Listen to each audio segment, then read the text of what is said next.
de la parole.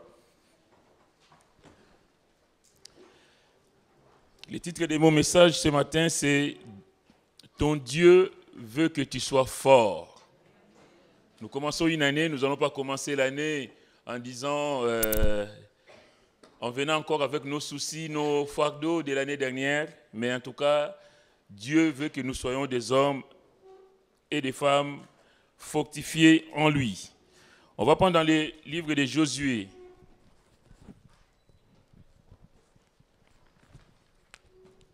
Au chapitre 3, Josué chapitre 3.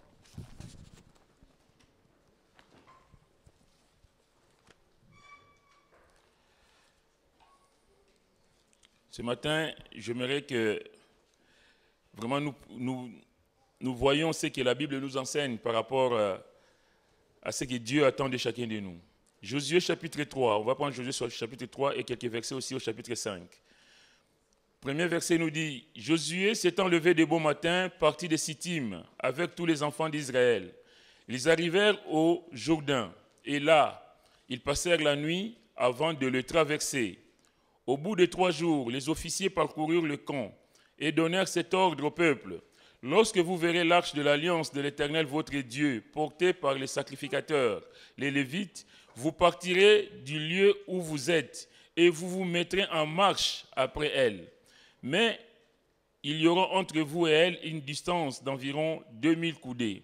N'en approchez pas. Elle vous montrera le chemin que vous devez suivre, car vous n'avez point encore passé par ce chemin. » Josué dit au peuple, « Sanctifiez-vous, car demain l'Éternel fera des prodiges au milieu de vous. » Au chapitre 5,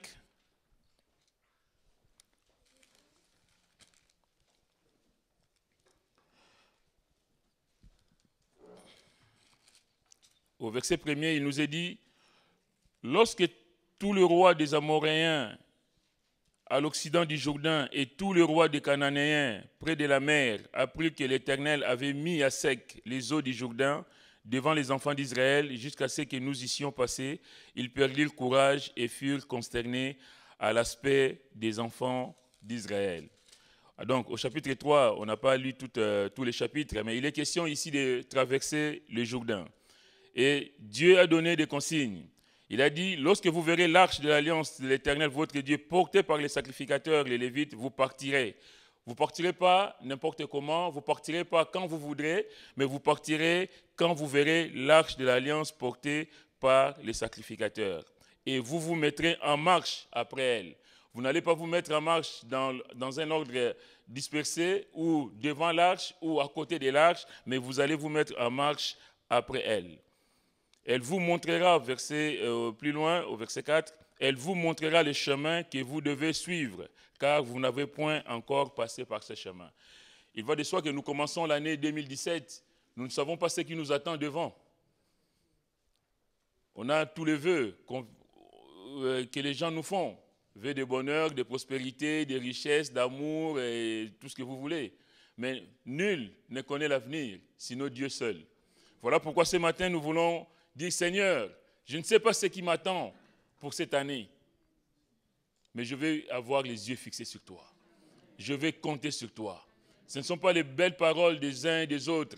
Je te souhaite la santé, l'amour et tout ce qu'on veut. Mais Seigneur, si toi tu n'es pas dans l'affaire, rien ne pourra s'accomplir.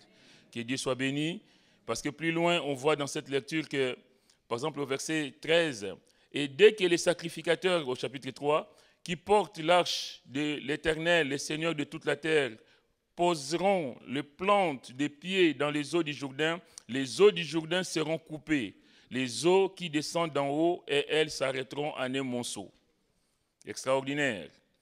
Au verset 15, « Quand les sacrificateurs qui portaient l'arche furent arrivés au Jourdain, et que tous leurs pieds se furent mouillés au bord de l'eau, le Jourdain regorge, entre parenthèses, le Jourdain regorge par-dessus toutes les rives, tout le temps de la moisson. Les eaux qui descendent d'en haut s'arrêtèrent et s'élevèrent en un monceau à une très grande distance près de la ville d'Adam, qui est à côté de Tchatan. Et celles qui descendaient vers la mer de la plaine, la mer Salée, furent complètement coupées. Le peuple passa vis-à-vis de Jéricho. Les sacrificateurs qui portaient l'arche de l'alliance de l'Éternel s'arrêtèrent de pied ferme sur les secs au milieu du Jourdain, pendant que tout Israël passait à sec, jusqu'à ce que toute la nation eût achevé de passer le Jourdain. Seigneur, béni soit ton nom et merci pour l'occasion que tu nous donnes, Seigneur, d'être à l'écoute de ta parole. Ta parole est immensément riche, Seigneur, et ta parole nous enseigne. Et combien nous voulons ce matin saisir ta pensée, Seigneur notre Dieu. C'est une journée spéciale pour nous parce que c'est la nouvelle journée pour l'année 2017. Mais cette journée, Seigneur, nous voulons la laisser entre tes mains. Seigneur, éclaire-nous, dirige-nous, conduis-nous, Seigneur. Nous avons besoin de toi. Sans toi, nous ne pouvons rien faire. Voilà pourquoi, Seigneur, ce matin, nous voulons regarder à toi, fixer nos regards sur toi et compter sur toi en toutes choses. Bénis mon frère ce matin, bénis ma soeur, bénis ton assemblée, mon Dieu, et glorifie ton nom, s'il te plaît. Merci pour tout, au nom de Jésus. Amen. Pouvez vous asseoir, bien-aimés. Josué, c'était quelqu'un qui aimait Dieu. Quand on lit les passages sur lui, il est dit que même quand Moïse allait à la tente d'assignation, Josué, lui, Moïse retournait dans sa tente, mais Josué, lui, restait. Et c'est quelqu'un qui était à l'école du Seigneur, qui a appris beaucoup de choses par Moïse, mais par sa communion personnelle aussi avec le Seigneur. Donc c'est un homme d'une grande valeur spirituelle, un instrument de bénédiction pour le peuple d'Israël. Dieu lui avait promis d'être avec lui, de ne jamais le laisser. On va prendre le passage si vous voulez. Josué chapitre 1er. Je vous ai dit ce matin que c'est la Bible qui va nous parler plus que le serviteur. Après la mort de Moïse, serviteur de l'Éternel, au verset 1er du chapitre 1er, l'Éternel dit à Josué, fils de Nun, serviteur de Moïse, « Moïse, mon serviteur, est mort. Maintenant, lève-toi, passe ce Jourdain, toi et tous ces peuples, pour entrer dans le pays que je donne aux enfants d'Israël. Tout lieu que foulera la plante de votre pied, je vous le donne. Comme je l'ai dit à Moïse, vous aurez pour territoire, il décrit les territoires, mais après, il y est dit plus loin, je serai avec toi comme j'ai été avec Moïse. Je ne te délaisserai point, je ne t'abandonnerai point. » Cette parole que Dieu adresse à Josué, mais cette parole, Dieu l'adresse à tout le monde. Quand on est fidèle, quand on s'attache à lui, Dieu ne nous abandonne pas. Ton père, ta mère peuvent t'abandonner. Tes amis peuvent t'abandonner. Ton travail peut te délaisser, t'abandonner. Mais Dieu, lui, ne t'abandonnera jamais. Il est tout, c'est de rester attaché à lui. Et Dieu va dire à Josué au verset 6, « Fortifie-toi et prends courage. » Je sais que la situation est difficile. Je sais que Moïse, qui était le leader spirituel que j'ai placé à la tête du peuple, Moïse n'est plus là. Et quelquefois, on se pose des questions. Comment ça va se passer? Josué va lui dire, mais Seigneur, je ne peux pas. Mais c'est quelqu'un qui a été aguerri, quelqu'un qui a été préparé spirituellement. Et Dieu lui dit, fortifie-toi et prends courage, car c'est toi qui mettras ce peuple en possession du pays que j'ai juré à leur père de leur donner. Fortifie-toi seulement et aie bon courage. Comment? En agissant fidèlement selon toute la loi. On ne va pas se fortifier par, par l'alimentation ou naturelle ou autre chose. Mais il dit, fortifie-toi seulement et aie bon courage en agissant fidèlement selon toute la loi que Moïse, mon serviteur, t'a prescrite. Ne t'en détourne ni à droite, ni à gauche, afin de réussir dans tout ce que tu entreprendras.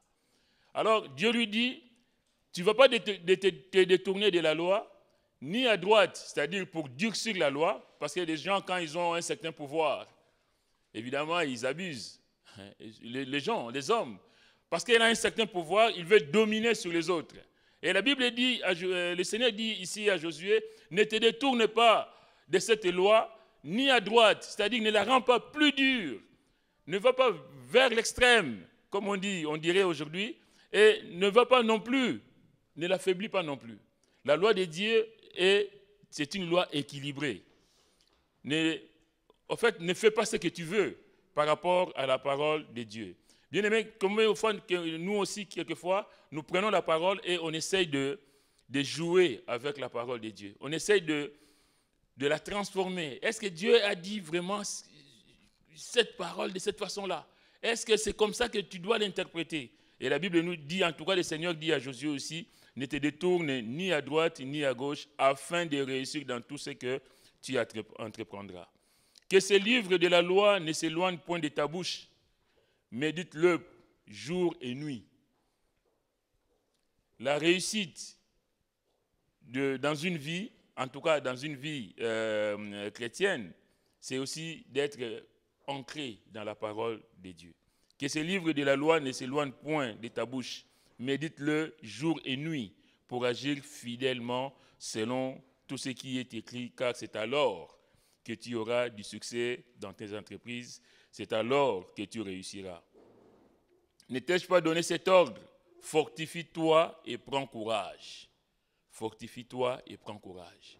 Ce matin, Dieu nous dit aussi d'être fort. Que ce livre de la loi ne s'éloigne point de notre bouche aussi. Que nous aussi nous prenions des engagements, des positions, mais par rapport à ce que Dieu nous dit, par rapport à la parole de Dieu. Ne t'effraie point et ne t'épouvante point, car l'Éternel ton Dieu est avec toi. Amen. Dans tout ce que tu entreprendras. Bien-aimé, quand on est fidèle, quand on s'attache à Dieu, on s'attend à Dieu, Dieu lui fera en sorte que tu ne sois pas déçu. Les problèmes seront toujours là, normal, nous sommes des humains, il y aura toujours des problèmes, mais nous devons nous fortifier dans le Seigneur. Nous devons mettre cette parole, prendre le temps de méditer cette parole nuit et jour.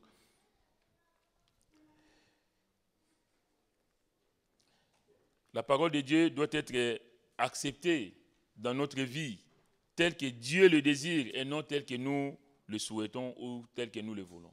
C'est pourquoi Dieu lui dit de ne pas se détourner de cette parole, de ne pas se détourner de cette loi, de ne pas l'amoindrir ou la durcir, mais c'est de rester équilibré dans la loi du Seigneur. C'est pourquoi le prophète Samuel dira dans 1 Samuel 15, 22, « L'Éternel trouve-t-il du plaisir dans les holocaustes et les sacrifices, comme à l'obéissance à la voix de l'Éternel » Est-ce que nous obéissons à la voix de l'Éternel? Nous voulons, évidemment, 2017 arrive, nous voulons tous réussir, nous voulons tous des bénédictions. Qui ne veut pas de bénédictions? Moi, le premier, je veux être béni. Mais combien la Bible nous dit que Dieu prend plaisir à l'obéissance? L'obéissance vaut mieux que les sacrifices. Quelquefois parce qu'on a donné de l'argent ou parce qu'on a fait quelque chose. Il y a quelqu'un qui m'a appelé dernièrement qui me dit, il ne comprend pas, sa femme qui est chrétienne, il est toujours dans ses prières. Cette personne me demandait conseil. Il dit toujours, Seigneur, souviens-toi de ma dîme. Ne te souviens pas de mon cœur, mais souviens-toi de ma dîme. Mais tu peux ne pas donner ta dîme. Dieu t'aime toujours. Amen. Seigneur, souviens-toi de ce que je suis pour toi. Pas parce que j'ai donné une certaine somme à l'église. Et cet homme était troublé par rapport à ça. Il voulait me demander conseil. Je lui dis, évidemment, donner c'est une chose. Dieu lui demande, on donne. Merci Seigneur. Mais Dieu ne va pas te bénir plus que ça parce que tu as fait des choses, parce que tu as enlevé les chaises ou parce que tu as été le premier à l'église ou je ne sais pas. Mais en tout cas, Dieu ne marche pas comme ça. Dieu veut qu'on soit obéissant. L'obéissance vaut mieux que les sacrifices et l'observation de sa parole vaut mieux que la graisse des béliers. Tu n'observes pas la parole de Dieu, mais tu donnes la dîme. Tu n'es pas en harmonie avec Dieu. Oui, Seigneur, mais parce que je fais des choses, mais je n'écoute pas ce que Dieu me dit. Il y a un problème. Raison pour laquelle, dans les Proverbes, l'homme de Dieu dira, si quelqu'un détourne l'oreille pour ne pas écouter la loi, donc la parole de Dieu, sa prière même est une abomination. Tu fais n'importe quoi dans ta vie, tu n'écoutes pas ce que Dieu te dit, mais tu es là, alléluia Seigneur, béni soit ton nom. Oui, tu peux être beau faire de belles prières, mais la Bible me dit que si quelqu'un détourne l'oreille, tu te bouches l'oreille pour ne pas écouter ce que Dieu te dit, pour ne pas écouter le rappel, pour ne pas écouter les reproches, ce que Dieu te dit au travers de la parole, mais tu penses être exaucé quand même, il y a un problème, mon frère, ma soeur. La Bible dit sa prière est une abomination. Dieu se bouche les oreilles. C'est terrible. Vous savez, quand Dieu donne des ordres, quand Dieu donne, là, il dit à Josué, fortifie-toi, prends courage. Josué pouvait se poser, en tout cas, il était en droit de se poser la question, mais déjà, Seigneur, pourquoi tu m'as choisi? Et Moïse, même lui-même, quand Dieu a été le chercher là où il gardait les troupeaux de Jéthro, il dit, mais qui suis-je? Parce que quand Dieu nous confie des responsabilités, je vous dis que c'est pas de tout repos. Parce que l'œuvre de Dieu ne se fait pas avec négligence. On ne va pas dire, tiens, je deviens diacre, pasteur, je ne sais pas, parce que je le désire. On doit pouvoir... Ici, si Dieu demande à Josué de se fortifier, parce qu'il a vu son cœur, il a vu que cet homme a besoin de moi. Cet homme a besoin que je le porte pour que la mission soit réussie. Est-ce que nous souhaitons que Dieu nous aide, que Dieu nous porte? J'ai connu un pasteur qui est pasteur depuis longtemps. Il nous disait, chaque fois que je viens prêcher la parole, mes genoux tremblent. Et ça fait plus de 40 ans qu'il est pasteur. Parce que ce n'est pas... On ne vient pas pour faire son cinéma devant le peuple de Dieu. Il y a une attente de la part de vous tous, de nous tous, de la part du Seigneur. Et si on fait le service de Dieu parce que, bon, je fais un petit tour et puis je m'en vais. Mais on ne peut pas plaire à Dieu. Et quand Dieu donne des ordres, Dieu veut que nous écoutions en tout cas ses ordres. Et Dieu connaît l'incrédulité du cœur humain. Et c'est pourquoi Dieu, quand il donne des ordres, il fait toujours suivre des promesses afin de susciter la foi. Tu veux réussir, Dieu te demande d'être à l'écoute de sa parole. Dieu te demande de méditer sa parole. Tu veux que ta vie change, mais tu le trouveras où? Mais c'est dans sa parole. Quand il est dit comment parler, que rien de méchant ne sort de ta bouche. Ah Seigneur, oui, tu m'as interpellé par la méditation de ce matin. Ah oui, je sais que j'ai toujours des mots vulgaires sur mes lèvres. Ah oui, ta parole me reprend, ta parole m'éclaire. Que le nom du Seigneur soit béni. En tout cas, pour voir la gloire de Dieu, il faut accepter les ordres du Seigneur. Et là, au verset 3, nous avons lu, lorsque vous verrez l'arche, vous savez, dans le désert et même plus tard, l'arche symbolise la présence de Dieu au milieu de son peuple.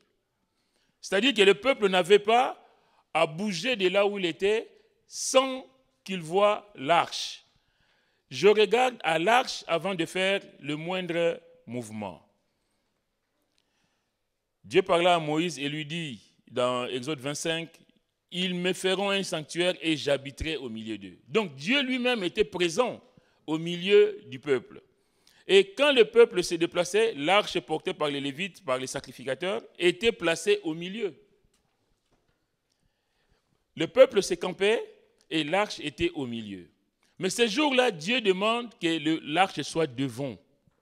Donc l'arche n'était plus à sa place. L'arche devait être devant et le peuple suivre l'arche. Mais ça a une signification pour nous. Cet arche qui aurait dû se trouver au centre se retrouve devant et l'ouvre la marche. Maintenant, vous allez avancer par rapport à l'arche. C'est l'arche qui vous montre le chemin. Pour nous chrétiens, l'image, c'est Jésus-Christ qui doit être le premier en toutes choses.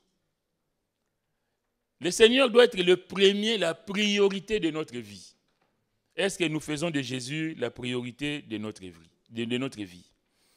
Il est le chemin, il est la lumière, il est le bon berger qui ouvre la marche de ses brebis et les conduit vers de verts pâturages. Je suis la lumière du monde. Je suis le bon berger. Vous savez, le berger, il est devant et les troupeaux, ils savent que le berger il est par là et ils vont le suivre. Il dira dans Jean 10, verset 4, lorsqu'il a fait sortir toutes ses propres brebis, il marche devant elles et les brebis le suivent parce qu'elles connaissaient sa voix. Parce qu'elles connaissent sa voix. Le chrétien ne doit pas marcher n'importe comment, mais il doit suivre son Seigneur. Est-ce que nous suivons le Seigneur? Est-ce que nous écoutons ce que le Seigneur nous dit? En tout cas, pour prendre possession du pays, là, ils vont prendre possession du pays. Et ils devaient regarder à l'arche. Ils devaient traverser le Jourdain. Le peuple qui ne connaissait pas le chemin devait regarder à l'arche. Et la Bible nous dit d'avoir le regard sur Jésus qui suscite la foi et l'amène à la perfection. Et Paul dira dans Philippiens, chapitre 3, verset 7, « Ces choses qui étaient pour moi des gains, je les ai regardées comme une perte. » C'est-à-dire que je ne regarde plus aux choses du monde. Je ne regarde plus aux choses matérielles, mais je regarde au Seigneur. Et il dit, ces choses qui étaient pour moi des gains, je les ai regardées comme une perte à cause de Christ. Je ne regarde pas ce qui m'entoure, mais moi, ma vision, c'est sur Christ. Christ est le bien le plus précieux que l'on puisse posséder. Il y en a qui se passent leur temps, en tout cas qui sont distraits par les choses de ce monde, mais en tout cas, le Seigneur, lui, il nous appelle à regarder à lui, à lui faire confiance. La question ce matin qu'on peut poser, c'est à qui regardons-nous? Est-ce que nous regardons aux choses qui nous entourent, aux intérêts, aux choses terrestres, ou nous regardons au Seigneur? Ils devaient regarder donc à l'arche, ils devaient suivre l'arche. Pourquoi? Parce que le chemin leur était inconnu. Le peuple ignorait les différents obstacles qui se dresseraient devant lui. Je disais tout à l'heure que le 1er janvier 2017, on ne sait pas, nous, ce qui nous attend tout au long de cette année. C'est un chemin inconnu pour nous. Mais nous devons suivre le Seigneur. Seigneur, qu'est-ce que tu as préparé pour moi pour cette année 2017? Le chrétien doit suivre Jésus et non le monde. Quelquefois, les gens disent, oui, mais à la télé, ils ont dit. Il y a ce que la télé peut dire. Mais Seigneur, qu'est-ce que toi tu me dis dans ta parole? Seigneur, qu'est-ce que toi tu me conseilles dans telle situation? Combien nous avons besoin du Seigneur. Et Josué va dire au peuple, après que vous verrez l'arche, il dit au verset 5, Josué dit au peuple, sanctifiez-vous, car demain l'Éternel fera des prodiges au milieu de vous. Le Seigneur veut agir. Le Seigneur nous veut purs devant lui. Et Josué va dire, demain vous voulez voir la main du Seigneur dans votre vie? Vous voulez voir l'année bénie? Vous voulez voir de bonnes choses cette année? En tout cas, moi je veux le voir. Et le Seigneur dit, Josué dit au peuple, sanctifiez-vous. Combien nous avons besoin, nous aussi, de nous sanctifier jour après jour. Josué qui a médité la loi sait que pour être en harmonie avec Dieu, l'enfant de Dieu doit se sanctifier. Il sait qu'au mont Sinaï, Dieu y était descendu après que le peuple eût été sanctifié. Dieu ne va pas... Je ne dis pas qu'il ne va pas... Non, il est souverain. Mais Dieu voit nos cœurs. S'il y a des choses qui ne sont pas pour la gloire de Dieu dans notre vie, bien aimé, Dieu s'éloignera de nous. Dieu s'éloignera de nous. Nous avons besoin, nous voulons voir la main de Dieu. Ben oui, Seigneur, moi je veux voir ta main. Mais Dieu attend de nous aussi la sanctification. Que Dieu nous aide. On va prendre dans Jérémie. On va prendre les lamentations de Jérémie. En tout cas, 2016 est passé. Nous sommes en 2017. Tu es là peut-être, mon frère, ma soeur, tu as connu des difficultés, tu as connu des problèmes. Et moi, j'en ai connu aussi. Et je vais dire ce matin, mais qui n'en connaît pas? Mais tout ça, c'est derrière nous. Et on voit dans Jérémie, on va prendre les lamentations de Jérémie au chapitre 3. Jérémie va dire, au verset 1er, « Je suis l'homme qui a vu la misère sous la verge de sa fureur. » Prophète de l'Éternel. Et Israël, le peuple de Dieu, ce peuple que nous avons vu là, traversant les Jourdains, à sec, Dieu a agi, Dieu s'est manifesté, mais le peuple a continué sa vie un peu n'importe comment. Le peuple a été désobéissant. Et le peuple de Dieu se trouve en déportation. Et Jérémie a été ce prophète qui n'a de cesse répété que le peuple doit vivre dans la crainte de Dieu. Et le peuple disait, nous avons le temple. La présence du temple ne garantit pas la présence de Dieu forcément. Si on n'est pas en harmonie avec Dieu, s'il n'y a aucune sanctification. Et Jérémie pleurait dans son cœur du fait que personne ne l'écoutait. Vous savez, même dans l'église, je vais vous dire honnêtement, quelquefois il y a même des dons spirituels dans l'église qui nous interpellent et nous fermons l'oreille. On va même dire, ouais, ben, elle exagère, hein, ou il exagère. Parce que la parole touche ton cœur, parce que tu sais bien que cette parole est pour toi, mais tu vas dire, oh, dimanche dernier, il a encore dit la même chose. Pasteur, tu ne vois pas qu'il exagère un peu? Il y a des choses qui viennent de l'homme, hein? Oui, je suis d'accord. Mais il y a des choses qui viennent de Dieu. Et puis, on ne veut pas croire. Et Jérémie était dans cette situation. Peut-être que tu es là ce matin, tu es incompris des tiens. Tu es incomprise de l'Église. Mais Jérémie était cet homme qui vivait cette souffrance. Parce qu'il avait la révélation de Dieu. Il voyait les choses que Dieu lui montrait. Et cet homme appelait à la repentance. Mais qu'est-ce qu'il n'a pas subi de la part du peuple? Du peuple de Dieu. Il dira, je suis l'homme qui a vu la misère sous la verge de sa fureur. Il m'a conduit, donc parlant, Jérémie ici s'identifie au peuple. Lui, il a vu la misère, mais son peuple aussi est tourmenté du fait que le peuple de Dieu est en déportation. Le peuple de Dieu est en captivité. C'est une situation terrible. Quand on n'obéit pas au Seigneur, bien aimé, on en paye le prix. On a beau être chrétien, Israël, c'est le peuple élu. Mais Israël va être dispersé. Les 10 tribus d'abord et puis les 2 autres ensuite. Pourquoi? Parce que le peuple n'a pas obéi. Et l'homme de Dieu dit ici, je suis l'homme qui a vu la misère sous la verge de sa fureur. Au verset 8, il dit, j'ai beau crier et implorer du secours, il ne laisse pas accès à ma prière. Parlant de Dieu. Pourquoi? Parce qu'il ne voit pas de résultats. Seigneur, j'ai crié, j'ai parlé, j'ai demandé. Seigneur, je n'ai rien reçu. 2016 est passé. Qu'est-ce que tu as demandé au Seigneur? Qu'est-ce que tu voulais que tu n'as pas reçu? Comment était ton cœur en 2016? En tout cas, on voit ici Jérémie dire, j'ai beau crier et implorer du secours, il ne laisse pas accès à ma prière. La porte était fermée. Le ciel était d'airain. Il a fermé mon chemin avec des pierres de taille. Il a détruit mes sentiers. Au verset 14, il dit, je suis pour tout mon peuple un objet de raillerie. Chaque jour, l'objet de leur chanson. On se moque même de lui. Quelquefois, même dans nos assemblées, je ne dis pas ici, hein, dans nos assemblées, dans les assemblées chrétiennes, il y a même des gens qui quittent l'église parce qu'ils sont incompris.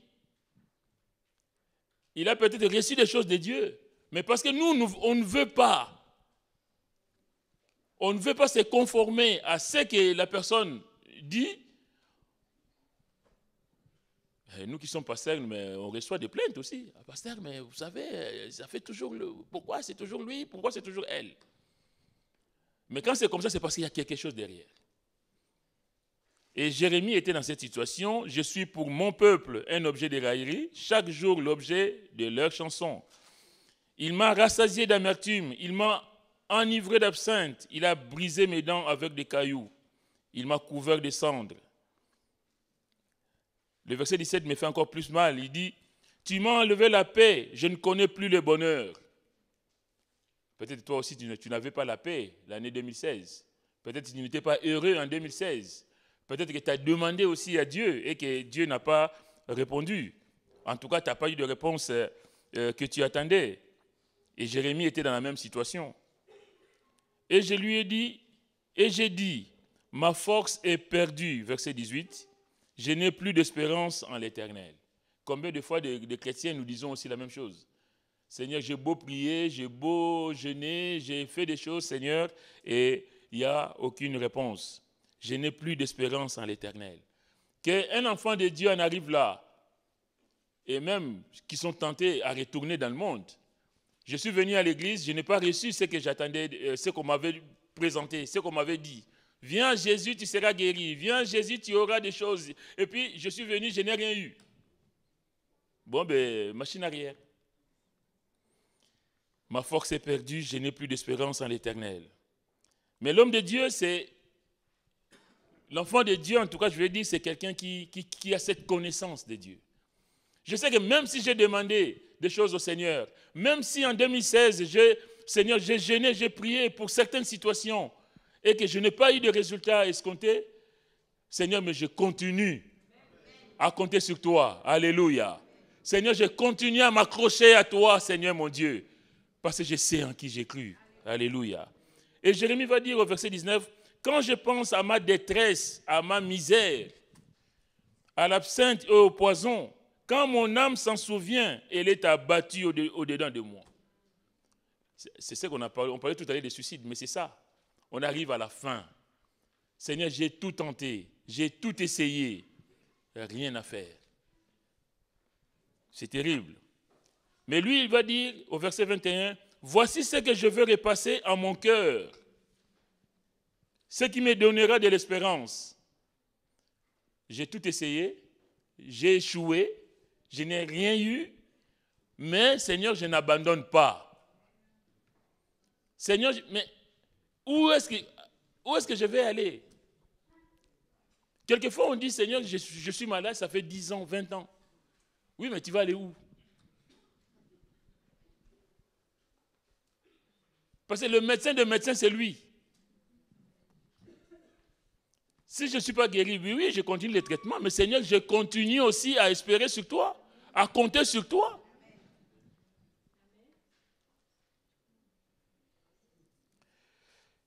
Jérémie va dire, voici ce que je vais repasser à mon cœur.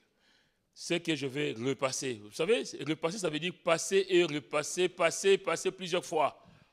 Ça dit que ça s'appelle la persévérance. Voici ce que je vais repasser à mon cœur, ce qui me donnera de l'espérance. L'ennemi va te dire que tout est perdu. Tu as tout tenté, tu as tout essayé, ton Dieu n'a rien fait. Ton Dieu n'a rien donné. Viens à moi, tu auras tout. Voici ce que je vais repasser à mon cœur, ce qui me donnera de l'espérance. Les bontés de l'Éternel ne sont pas épuisées. Alléluia. Les bontés de l'Éternel ne sont pas épuisées. Ses compassions ne sont pas à leur terme. Elles se renouvellent chaque matin. Oh, que ta fidélité est grande.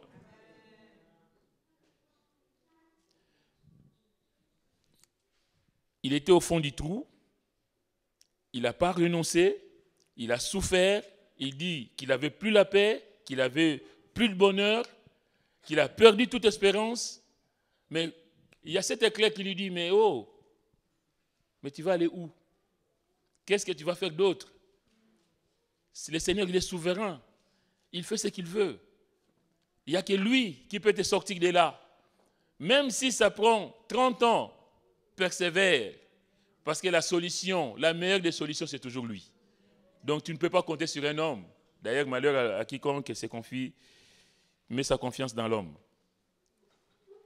Il veut repasser dans son cœur que les bontés de l'Éternel ne sont pas épuisées, que Dieu est bon, que Dieu prend soin de ses enfants, ses compassions ne sont pas à leur terme, elles se renouvellent chaque matin. Ô Seigneur, que ta fidélité est grande. Ça, c'est le cri de victoire. Seigneur, je sais que tu es fidèle. Quelles que soient les situations que j'ai connues, quelles que soient les situations que j'ai rencontrées, Seigneur, je sais que toi, tu es fidèle et qu'un jour, Seigneur, tu répondras. Un jour, Seigneur, tu vas me relever de cette situation. Amen. Et il dit au verset 24, « L'Éternel est mon partage, dit mon âme. C'est pourquoi je veux espérer en lui. » Je ne veux pas espérer sur les hommes, compter sur les hommes, mais je veux espérer en lui. Alléluia. L'Éternel a de la bonté pour qui espère en lui, pour l'âme qui le cherche. Il est bon d'attendre en silence le secours de l'Éternel. Il est bon d'attendre en silence le secours de l'Éternel. Lui, il a tout compris. Que ce n'est pas dans l'agitation qu'il aura les résultats. Ce n'est pas dans la panique, mais il dit il est bon d'attendre en silence le secours de l'Éternel.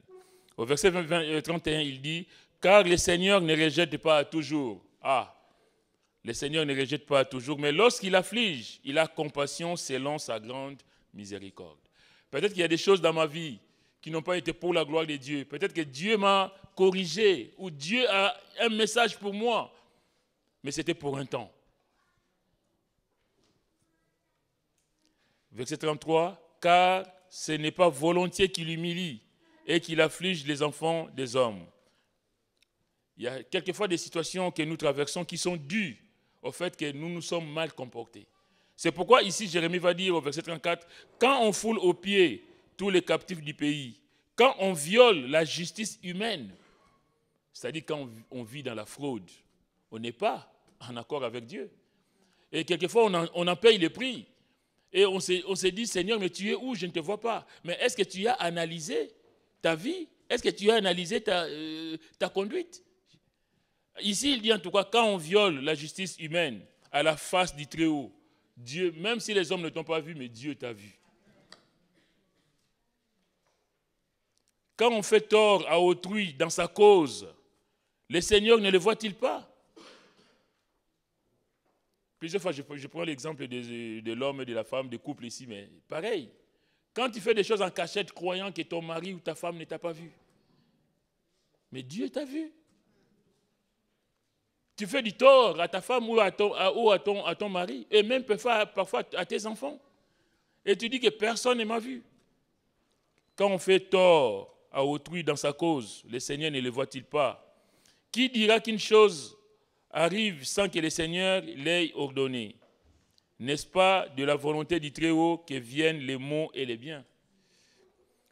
Pourquoi l'homme vivant se plaindrait-il que chacun se plaigne de ses propres péchés? C'est terrible, hein? Quelquefois, on se plaint des péchés des autres, plutôt que de voir à nous-mêmes notre façon de vivre. Pourquoi l'homme vivant se plaindrait-il que chacun se plaigne de ses propres péchés? Il va dire au verset 40, recherchons nos voies et les sondons et retournons à l'Éternel. Il passe des moments difficiles, des moments où il avait des idées noires, à un moment où il demande maintenant, il dit non, il faut rechercher le voie de l'Éternel et sonder ses propres voies. Et retournons à l'Éternel. Élevons nos cœurs et nos mains vers Dieu qui est au ciel. Tout à l'heure, nous allons prier. Et l'homme de Dieu dit ici, élevons nos cœurs et nos mains. Mais nos mains, nos cœurs doivent être purs. On ne va pas prier pour prier, on ne va pas élever la voix vers le Seigneur parce que c'est la nouvelle année, parce que on le demande. Mais Seigneur, tu regardes mon cœur. Je vais t'honorer, je vais prier, je vais élever ma voix vers toi, Seigneur, parce que tu es celui qui voit mon cœur, mon cœur. Et au verset 42, il dit, nous avons péché, nous avons été rebelles, tu n'as point pardonné. Tu t'es caché dans ta colère et tu nous as poursuivis. Tu as tué sans miséricorde. Tu t'es enveloppé d'un nuage pour fermer accès à la prière. Il fait donc le rapport avec la conduite du peuple.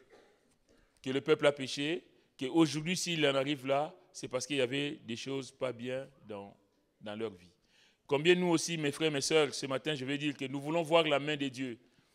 Nous prions que le Seigneur ouvre des portes pour l'année 2017, qu'il ferme celles qui ne sont pas pour sa gloire. Parce que la Bible nous dit que la porte qu'il a ouverte, personne ne peut la refermer derrière. Et quand il ferme, personne ne peut l'ouvrir. Alléluia. Seigneur, ouvre des portes en cette année 2017. Seigneur, ferme celles qui ne sont pas pour ta gloire. Parce que moi, je vais voir ta main cette année 2017. Je vais compter sur toi. Quels que soient les problèmes que j'ai rencontrés en 2016, quelles que soient les difficultés que j'ai pu vivre, comme dit Jérémie ici, oui, j'étais peut-être au bout de la rupture, j'en pouvais plus. Mais Seigneur, 2017 qui commence, je vais tout laisser entre tes mains. Je veux que Seigneur, que tu me fortifies. Je veux, Seigneur, que tu m'apportes le nécessaire, Seigneur, pour que je puisse traverser cette année 2017 avec toi et non sans toi. Je veux regarder à toi, Seigneur, toi devant et moi derrière. Quelquefois, nous voulons être devant le Seigneur. Non, Seigneur, toi devant et moi derrière. Nous devons faire confiance à Jésus, mes frères et mes sœurs. On ne peut pas voir la main du Seigneur si on ne rompt pas certaines choses dans notre vie. S'il n'y a pas une certaine rupture dans notre vie. On ne peut pas continuer, comme j'ai dit tout à l'heure, peut-être qu'en 2016, tu as eu des conduites qui n'étaient pas pour la gloire de Dieu. Tu as vu le ciel fermé, tu n'as pas compris. Mais en analysant ta vie toi-même, tu sais peut-être qu'il y a des choses qui n'ont pas été pour la gloire du Seigneur. Mais Seigneur, en 2017, je vais tout déposer à tes pieds. Venez à moi, vous tous qui êtes fatigués et chargés, je vous donnerai du repos. Et ma prière pour vous, mes frères et mes sœurs, c'est que cette année soit une année de repos pour la gloire du Seigneur. Et Dieu veut que tu sois fort cette année. Dieu veut que tu sois plus que vainqueur cette année. L'année dernière, tu as été ce que tu as été. Merci Seigneur. Mais cette année, Seigneur, je vais encore plus. Je vais encore aller plus haut, plus loin avec toi. Que Dieu nous bénisse, que Dieu vous bénisse et que cette année soit une belle année pour chacun de nous. Que son nom soit béni. Amen. Nous allons prier et après nous allons continuer notre temps de prière. Seigneur, merci pour ce moment, merci pour ta parole, merci pour ton aide, Seigneur. Merci, Seigneur, parce que tu es celui qui va encore agir au milieu de nous, Seigneur. Et je prie, Seigneur, que tu puisses encore interpeller les cœurs, que tu puisses encore parler au cœur, mon Dieu, mais en tout cas que tu puisses nous aider, que nous soyons des femmes et des hommes, Seigneur, mon Dieu, prêts à te suivre, Seigneur, quelles que soient les circonstances. Nous voulons avoir les Jourdains ouverts devant nous. Nous voulons traverser à sec, Seigneur, comme l'ont fait les enfants d'Israël, Seigneur. Parce que tel est ton désir, que nous soyons toujours vainqueurs, plus que vainqueurs en toi. Que ton nom soit béni. Et encore merci, Père, au nom de Jésus. Amen.